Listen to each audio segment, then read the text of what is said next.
చూడండి మిత్రులారా, ఇప్పుడు చేసిన సర్వీసింగ్లో ఎంత డస్ట్ వచ్చిందో ఒక్కసారి చూడండి. మీ ఇంట్లో కనుక ఇలాంటివి ఉంటే మాత్రం హెల్త్ ఇష్యూస్ పక్కా వస్తాయి. స్కిన్ ఎలర్జీ, డస్ట్ ఎలర్జీ, చిన్నపిల్లలకి సైనస్ ప్రాబ్లం, లంగ్స్ ఇన్ఫెక్షన్ చాలా వస్తాయి. సర్వీసింగ్ కంపల్సరీ చేయించుకున్న తర్వాతనే ఏసీ అనేది వాడుకోండి.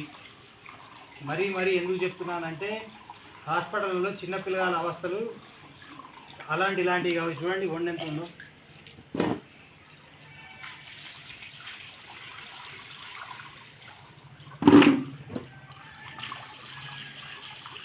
మిత్రులారా, మార్కెట్లోకి కొత్త వాళ్ళు వచ్చి 500కి 600కి కూడా సర్వీసింగ్ చేస్తున్నారు.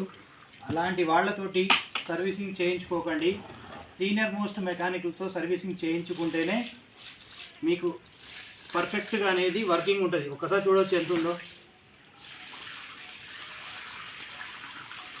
మా ఏసీ కొత్తదే, సర్వీసింగ్ అవసరం లేదు అని మాత్రం అనుకోకండి. 100% సర్వీసింగ్ చేయించుకోండి.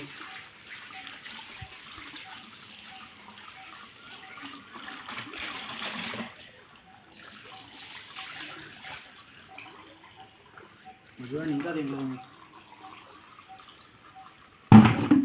Okay, right, thank you.